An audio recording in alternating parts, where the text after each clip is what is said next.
Hello, everyone, and welcome back to Football is King here on Pick Swap Media. Ryan Coyle, Nick McClay, Matt Coates back for our weekly show this week, previewing the NFL divisional round. Touch probably a little bit on the wild card matchups, and then touch on the final college football game of the year. We got the national championship game coming up on Monday night between Indiana and Miami. We'll start off with that game first before diving over to the NFL, but we're going to I'll allude to what we'll talk about over the next few weeks as games start to wrap down. We'll start to hit on some stuff like transfer portal recap, a lot of the head coaching moves, college and NFL. I'm sure we'll get into a lot of more NFL next week. Start hitting on some draft stuff and then free agency. So keep us busy here once a week, talking a little bit about everything. I assume this time next week we'll have some more head coach hirings, but Matt, want to throw it over to you first. The first head coaching move of this cycle, John Harbaugh going from the Ravens after 18 years there to the New York Giants and looking to provide a little bit of stability to an organization that I think definitely needs it. So we'd love to hear your thoughts on that John Harbaugh hire before we get into the big games coming up over the next few days. Yep, you hit the nail on the head. Organization that needs stability, and then they got the best coach in terms of that with John Harbaugh. Absolute splash. He was the name on top of, I think, everyone's list. All Giants fans wanted him to come. And I was hopeful, and I knew we had a good situation that would be appealing, but I didn't think it would get done this quickly. So I was very excited. I woke up this morning. I saw Schefter's tweet from late last night that they were working to get the deal done. And so I was thrilled. I actually saw something that Eli Manning had conversations with John Mara, the Giants owner, earlier, a couple of months back, so pre-Harbaugh becoming available, talking about how we needed a veteran coach who has experienced everything there is to experience in the NFL. And that's like a dream candidate, right? That person doesn't exist most of the time when you're in the situation the Giants are. And then lucky for us, a rookie kicker misses a kick at the end of the regular season, and that guy becomes available. And we pounced on it. We pounced the opportunity, got a great coach in John Harbaugh, someone who has experienced everything there is to experience the NFL, and I think will be instrumental in helping guide this young locker room, this young team towards what you said, Ryan, and that's just stability. It's a historic franchise with great success, but recently there's been a lot of ups and downs. Absolute home run hire, got the best name out there, most successful guy so far. So I'm absolutely thrilled. He did a great job. Looks like we're also bringing over Todd Monken, who, as we've seen, has created some great seasons out of Lamar Jackson as an offensive coordinator, and so I'm excited to see what he can do with Jackson Dart as well. Yeah, I think the biggest thing there is the stability part. When Daboll got fired, the first thing that went to my head was when the Steelers were in a little bit of a flux was like Mike Tomlin. And as we've seen now, Mike Tomlin no longer with the Steelers. It sounds like he's going to have to be traded if he wants to coach somewhere else. It wasn't a firing. So I thought back then, whenever that was, October or November, that there was a good chance that maybe Mike Tomlin would be that next New York Giants head coach. But I think John Harbaugh kind of right there side by side with the same kind of stability as we saw those two teams really go back and forth for so many years there in the AFC North. But yeah, I think it's a great hire for a team that has been in the basement, I think we could say, over the last decade, one of the worst franchises in the entire league, like right up there, sadly, for you, Matt, with the Jets in terms of, I think over the last, 5 years, like their record, I think was the two worst in the league, the Jets and the Giants. So a team that just needs to get back to relevancy. And has John Harbaugh been able to get the most out of his teams? I don't think so, with how much they've fallen short. But hell, if you're going, 11-6, 10-7, 9-8 even, and fighting for NFC East or wild card spots, I think Giants fans will be happy over the next kind of couple years. You just got to hope that ownership and even if Joe Shane, for much longer he stays on, that they're able to provide some, give them a couple years to kind of get off the ground with this young quarterback and build the culture that they need. Yeah, I mean, both of you touched on it. The stability part is really the thing that New York really needs and is going to, improve that organization as a whole. And with a young quarterback like Jackson Dart, young running back, Cam Scatterbo, Malik Neighbors, you got a young team, I think, bringing in an older guy that really knows how to succeed. And like you touched on, Rahi, has he gotten out of the Ravens? Not really sure, but can he do it with a, new familiar, new faces, and do it in the New York system where, like you touched on, hasn't really had success in the past few seasons. So I think that's a great hire for New York. And there's still a lot of openings that are there's still a lot of moves that will be made. So I just can't wait to see where the carousel really goes, who goes where, and still maybe some people leave. Some spots may open up. So there's still a lot to be determined within the start of next season. Yeah, we'll get a lot more into it next week. I think this time next week we'll probably have a few more hires. There's probably going to be a coach or two that is like coaching the Super Bowl or something that's going to get hired away that we need to see. Not till the beginning of February or whatever, but I think this time next week we'll probably have a better picture, or at least some teams down to a couple of candidates, popular names out there right now. Jesse Minter, the Chargers DC, Jeff Hafley, the Packers DC, Robert Saleh, the DC for the Niners right now, former Jets head coach. Mike McDaniel's been getting a lot of interviews, Kevin Stefanski. So 9 openings this year. I think we're now down to 8 with the Giants, but a lot of guys on the move, and we'll certainly touch on some more coaching moves. But let's get into the games. We'll transition quickly over to college football, where we just have one game, the national title game on Monday night. Indiana, 15-0, number 1 in the country, playing number 10 Miami, 13-2. Two teams who have had pretty crazy historic seasons. Obviously, Indiana, one of the crazier stories we've seen in sports in recent memory, maybe of all time. And then Miami, widely debated if they should have made it in or not. A lot of criticism for the committee for letting them in over Notre Dame. And at the end of the day, they've made everyone kind of bite their words. Here they are, 1 win away from being the national champion. So 8.5 point spread in this one in favor of the Hoosiers, over under 47.5. Throw it over to you first, Matt. Any chance that Miami can pull off this upset over Indiana, who's just ran through everyone in their path over the past couple of games in the college football playoff? I think if you take a look at this game and you're thinking objectively, it's pretty hard to pick Miami from the outside. It's pretty hard to look at that and say Miami has a good chance. Miami is going to win, and here's why. I think we've all been really impressed from what Indiana has done this season, and I think more importantly in the playoffs. We expect them to do well, but I don't know about you guys. You can answer it a bit, but I did not expect this type of performance and domination from Indiana thus far in the playoffs. But you guys know me, I like a good story. So let me paint a picture for you. Let me paint a little picture. You touched on it, Ryan. Miami almost didn't get in. Miami has a home game for the national championship. Carson Beck might be the most hated name in this podcast. His team is playing in the national championship. He only has 1 turnover all playoffs. He hasn't been a star, hasn't been a hero. Had a great play. Got it with his legs.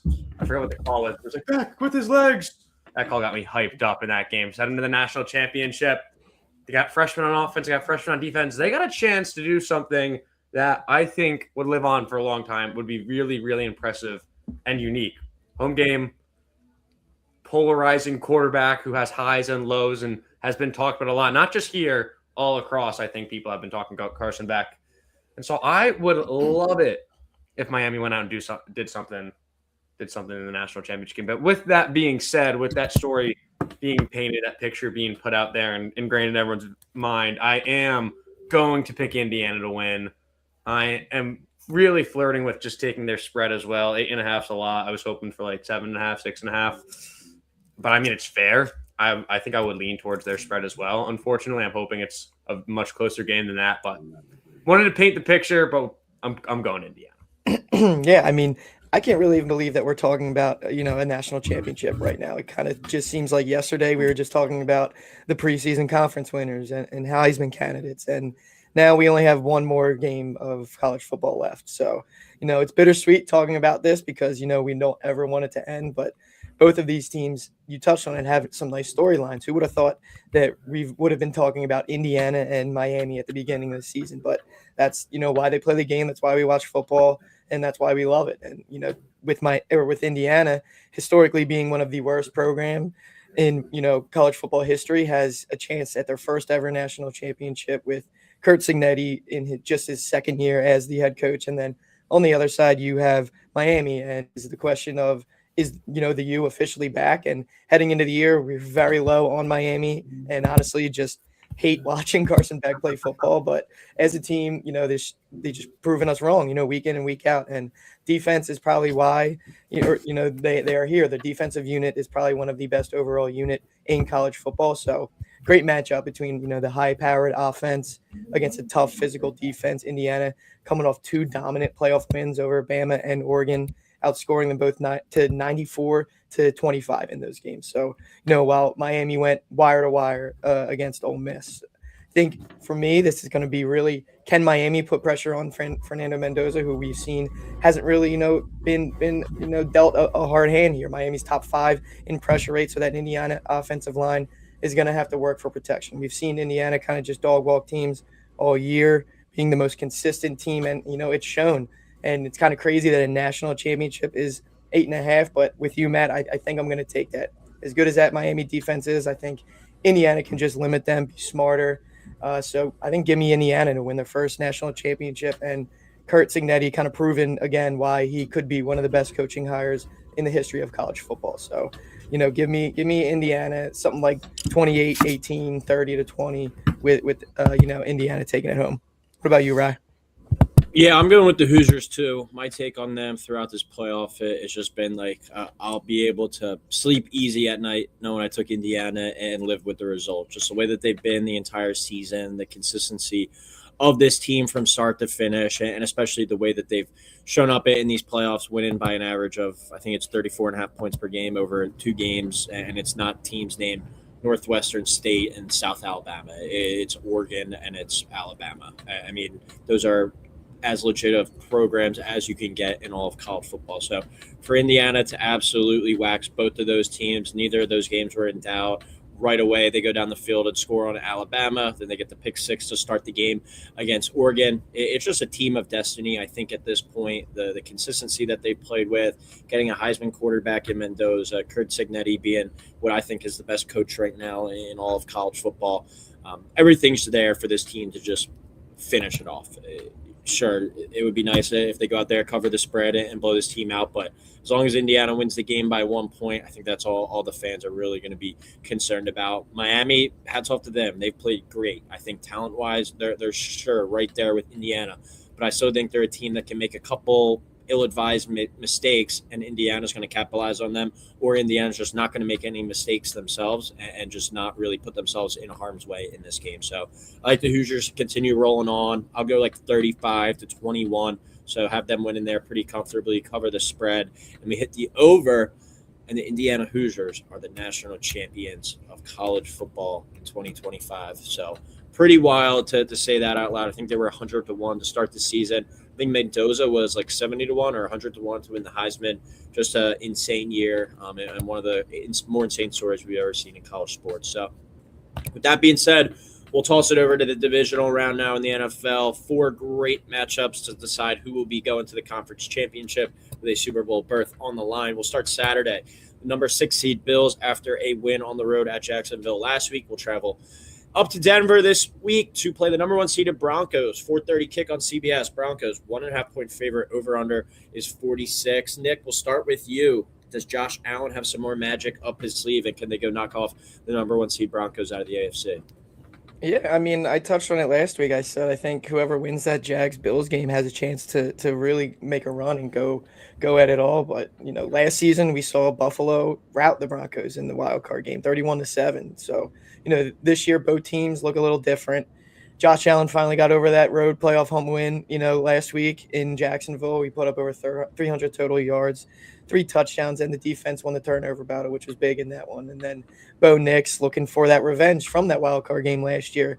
And coming into the playoffs, I think I saw they have 12 comeback wins this season, which I believe would be an NFL record for most in a single season. But with this Broncos team, the main storyline is that defense. They allow the 3rd least amount of points per game, 2nd least amount of total yards per game, and 2nd least amount of rushing yards per game, which is a huge stat because the Bills rush for the most yards per game, and that's a huge key to why the Bills can move the ball.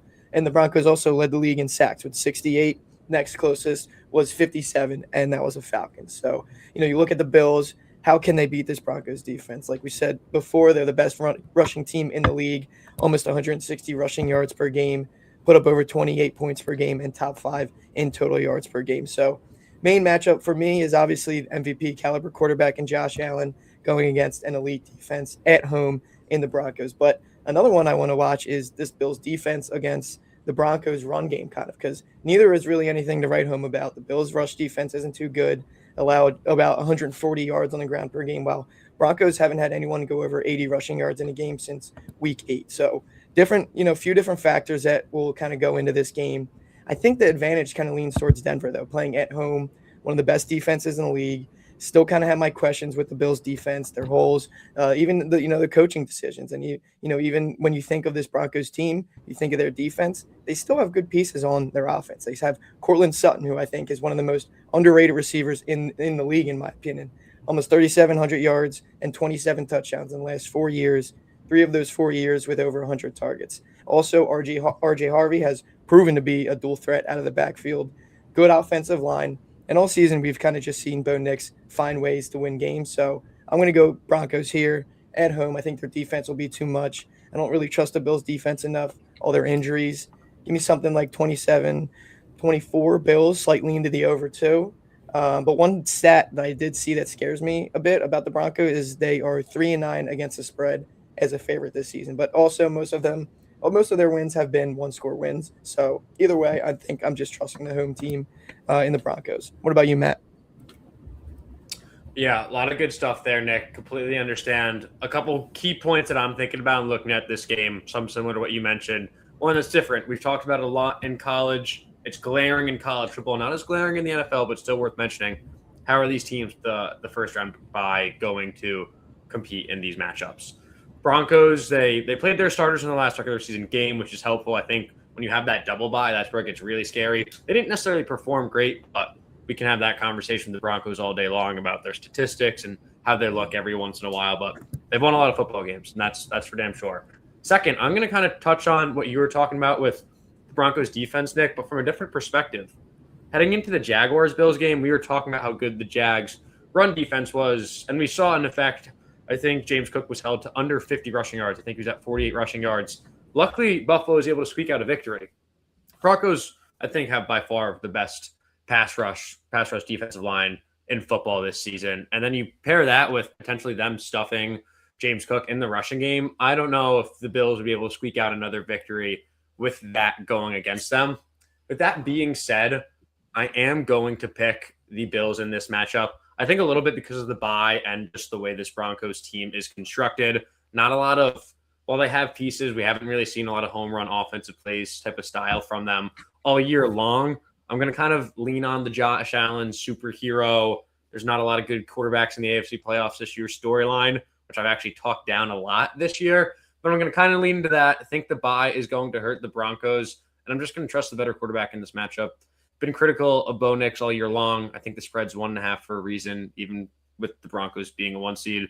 And we all said that winner of Bills Jaguars would have a shot to make it to the AFC Championship game. I picked the Jags after watching that game. It was a close, competitive game. Josh Allen, 3 total touchdowns, played really well. I'm going to take the Bills, and what is going to be a close, probably low-scoring game, but I think Josh Allen's going to grit that victory out.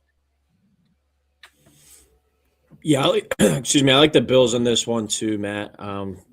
Last week, my rationale was to go with the Jaguars. I thought that they were a better, complete team, and I thought, just being an overall team sport, I thought that would kind of triumph it at the end of the day. Josh Allen would have had to play a perfect game, be Superman to win that game, and I guess he pretty much did. That's what he did, and that goes to show you that when it's a player of his ability, his caliber, that he can single-handedly take over a game down the stretch, and kind of like a fourth quarter closer in basketball, like just give him the ball and get out of the way. Josh Allen seemed to really lead that team effortlessly down the field, and then the defense was able to create a turnover when it mattered most. And I think when you look at Bo Nix, he can have some inconsistencies in his passing game. He can be prone to some turnovers at times as well throughout his playing career we've seen. So I like the Bills to go there and win this game. I've never really been a huge believer in this Broncos team this year. They were kind of like the Eagles where they've won so many games by so many tight margins.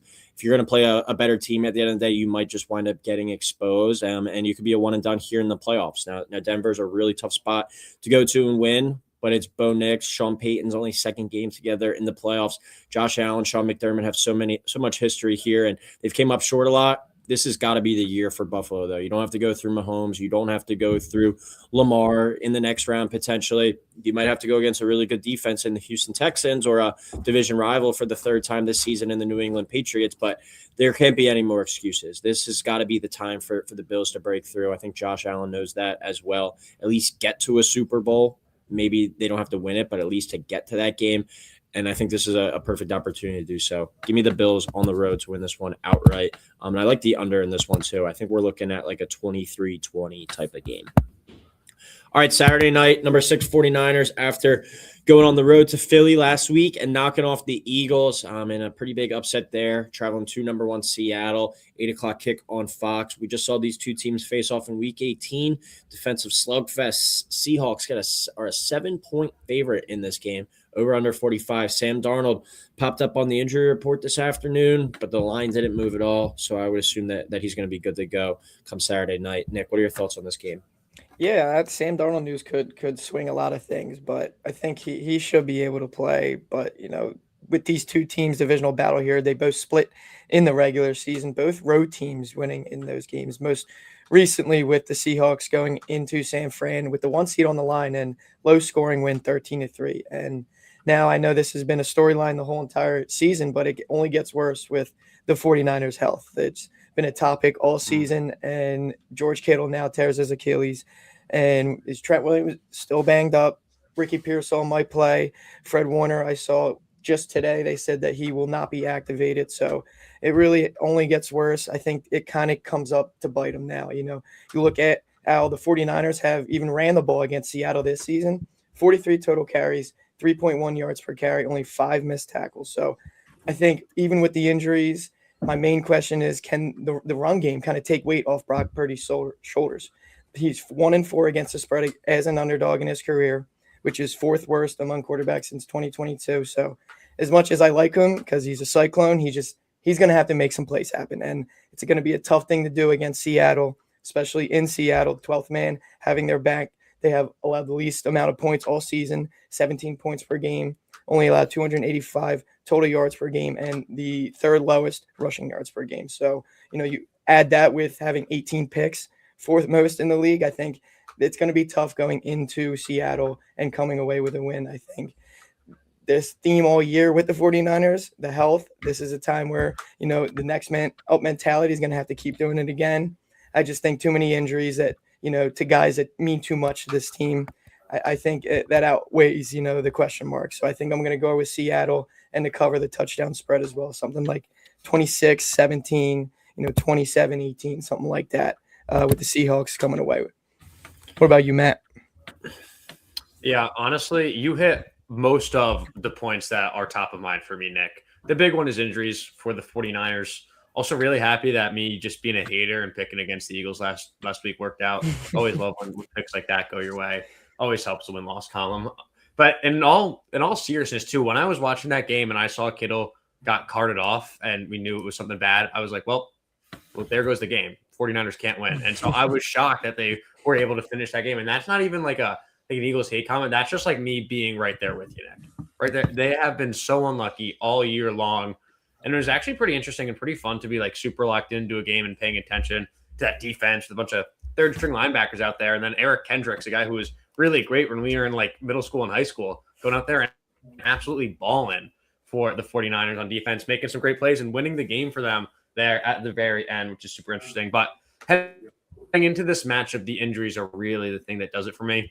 I'm also a big Brock Purdy fan, Nick, and I thought he had a good game last weekend. So I certainly think he's shown that with considerably lower weapons or lesser weapons on the offensive side, he's still able to get the job done for sure. But I just can't see them going against an explosive single offense in Seattle with the 12 there and getting it done.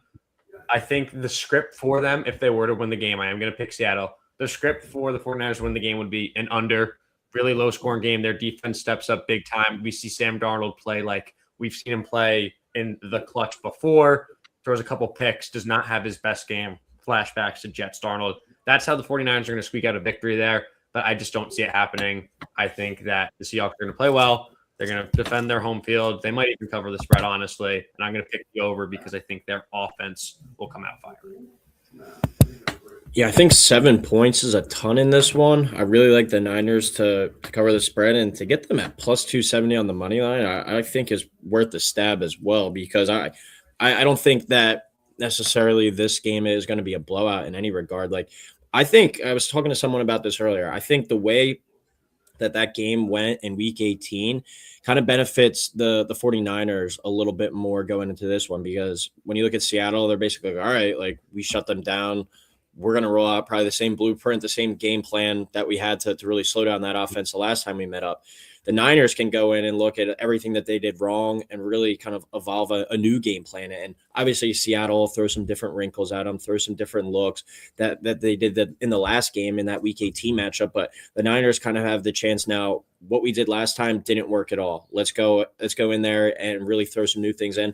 And for them to go to Philadelphia last week and be able to move the ball pretty well, have a couple big time explosive plays, I think that has to give them some confidence going on the road too. And it's a team that's compiled injuries a lot all season, but they've just found ways to win week after week.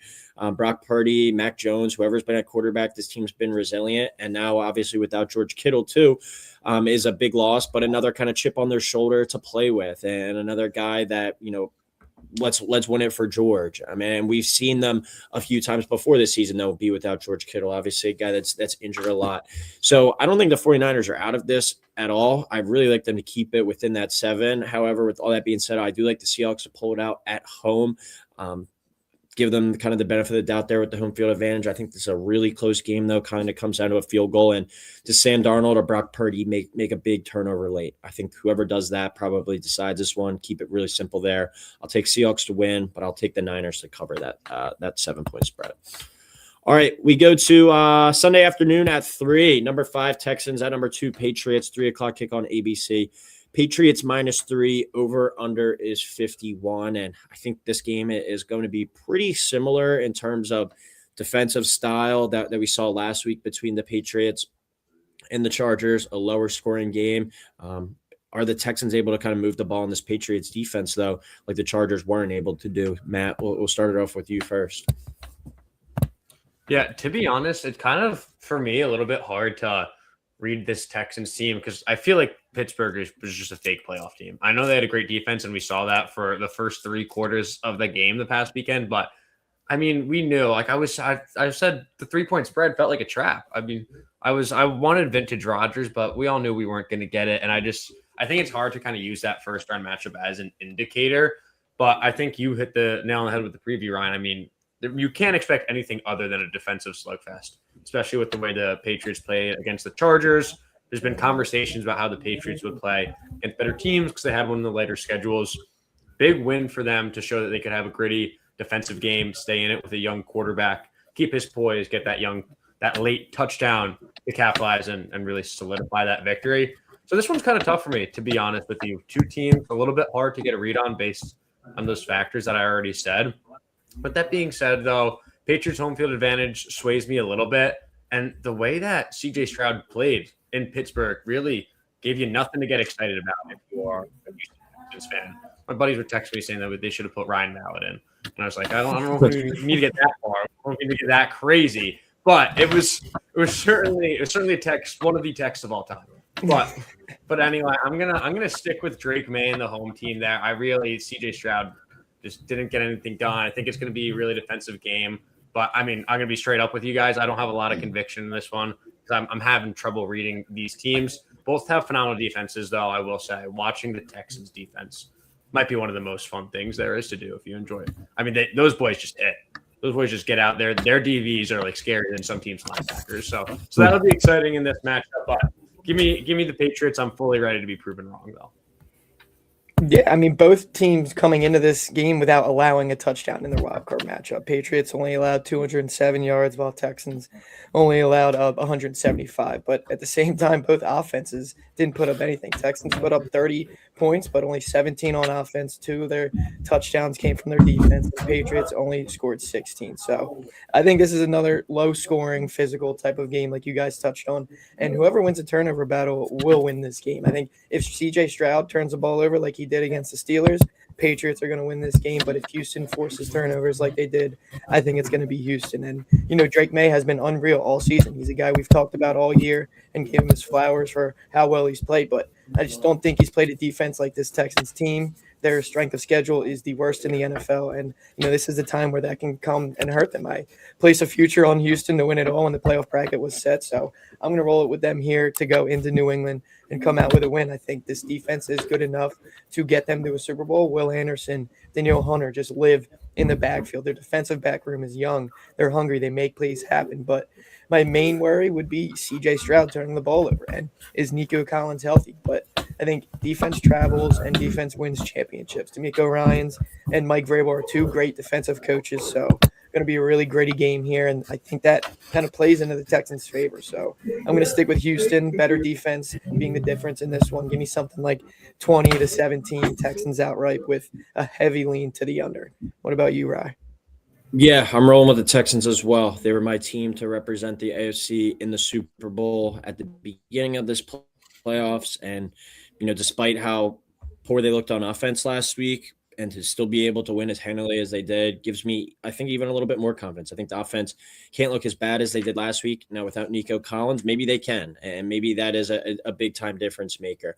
But I still have enough faith in that defense. And I think the Texans are kind of putting themselves on a trajectory where they could go on a historic run over this AFC playoffs and then into the Super Bowl. And if they win, we're going to look back and say, that was probably one of the 5 to 10 best defenses of all time, with Danielle Hunter and Will Anderson rushing off the edge, with the linebackers that they have at their disposal, all the great players in that secondary, Derek Stingley, a shutdown corner, hard-hitting safeties, and a really great defensive-minded coach in D'Amico Ryans.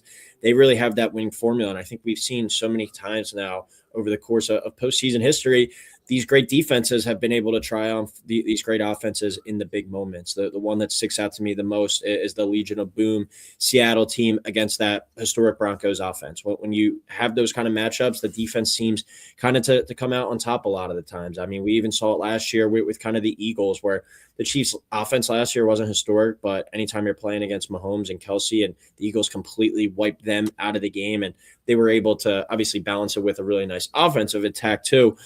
But these defenses in the playoffs, I think, matter just a little bit more. And for the Texans and kind of the negative energy, I guess, around them, or like the skepticism that they can't win outside, whatever, they just went to Pittsburgh, beat them on Monday night for the first time in 23 games on a Monday Night Football game. The Steelers lost at home, and they played just fine in the cold. That defense is going to travel. CJ Stroud's got to step up and make a couple big plays.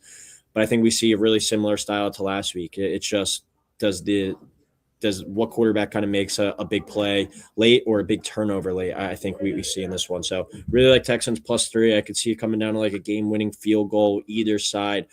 Keep it within that 3, but I like the under as well. I'm going to go Texans 20, Pat 17. So Texans +3, under 41. So I got a Texans versus Bills AFC title game. All right, wrap it up. Sunday evening. Caught me off guard earlier when I saw this wasn't on Sunday night, but it's at 6:30 on NBC Eastern time. Number 5 seeded Rams at the number 2 seeded Bears.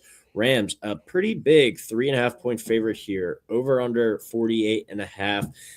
I'll start it up with this one. I'm going to go with the Rams. I think the Bears have been a fun team, a fun story all year.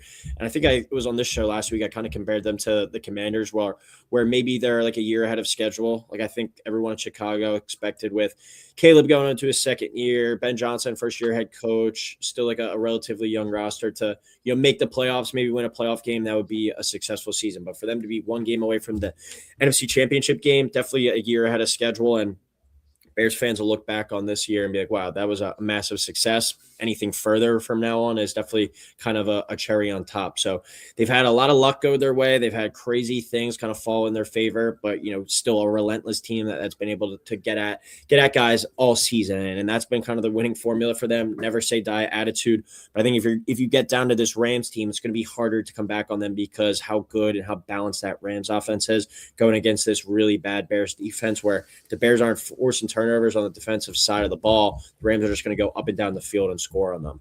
It's supposed to be some bad weather, obviously. Chicago on a winter night, so many people might not like a lot of points in this one, but I do think we see the over. The Rams defense is nothing to write home about. at all either. They were up 31 points last week. I think we see these two teams kind of have a shootout back and forth. Rams maybe get up by like 10 to 14 going into the fourth quarter. Bears make it interesting, but I'm going to go with the Rams to win this one closely, 35-33. So give me the Bears plus 3.5 over 48.5. Nick, what about you? Yeah, I mean, coming off of the wild card round, both these teams had insane finishes. Rams scoring with under a minute left to take a lead against the Panthers, and then the Bears with one of the most insane comebacks in recent memory, outscoring the Packers 25-6 in that fourth quarter. But main thing in this one is, a 37-year-old MVP candidate and Matt Stafford going into a very hostile outdoor cold environment, against a team that has a lot of momentum after a very emotional win last week.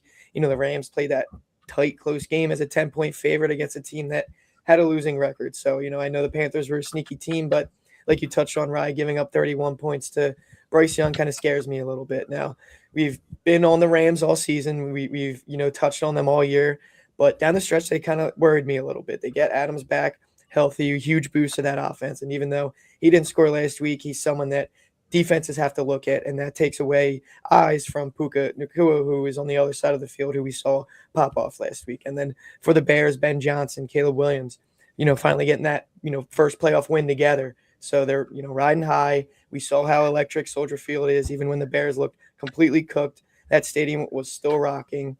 A West Coast warm weather team coming into a tough, cold environment. Even though I was on the Rams all season and didn't really pay too much mind to the Bears, I think I'm going to roll with Chicago and the hot team to kind of take down McVay and an MVP. I think Caleb and the Bears have shown it when it matters, and I think they do it again this week. And I know if you look on paper, you probably see the Rams are a better team, and maybe even in the coaching category too. But the game isn't really played on paper. So I think give me the Bears, give me them outright at home to move on. And I like the over too, right? I think like 31-28, high scoring game here with the Bears winning at home. What about you, Matt? Nick, you got me fired up. I got flashbacks. So when Oregon played Colorado, it was 2 years ago, and Dan Lanning was like, they think this game is played in Hollywood. This game's played on grass. Yes, yeah. They may play on paper. It's not played on paper. It got me fired up. I really want to pick the Bears too. You got my juices flowing. I'm a big Caleb Williams fan, big Bears fan. Really, really excited for that city. They deserve this. And I just love Caleb. I thought he was like overhated on just because like his personality and painting his nails, drinking matcha, wearing his wired headphones. I know you boys aren't against that clearly, but some people are. But you got a That's lot something of that people make fun of about wired headphones. Yeah, bro. Performative, bro. There's always something, man. 2026. I haven't heard that one yet. You guys are too unk, man. You guys are unk. But anyway. anyway, I love Caleb. Happy for him. I knew he was a baller. He's showing it now.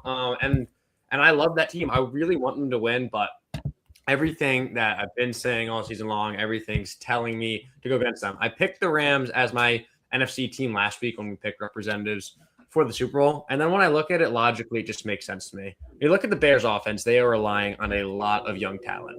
Kyle Monungai, Luther Burden, Romo Dunze, Colson Loveland, Caleb Williams, obviously, and the first-year head coach. I think you touched on it, right? Their defense is just nothing to write home about. And it's almost the opposite and with the Rams. They got a 37-year-old MVP candidate. They got Devontae Adams out there, really savvy veteran wide receiver. They got Puka Nacua. He's not old, but he ain't no rook. He's established himself as one of the best, if not the best, wide receiver in the league, at least this season.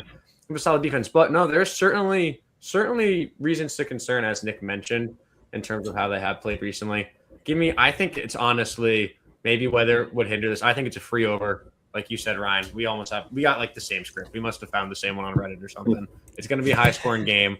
Probably a lot of points there. The stadium will be rocking, but the Rams are going to come out the top. A very close, very fun, high-scoring game. But I will certainly be claws up rooting for Caleb Williams and the boys on Sunday night.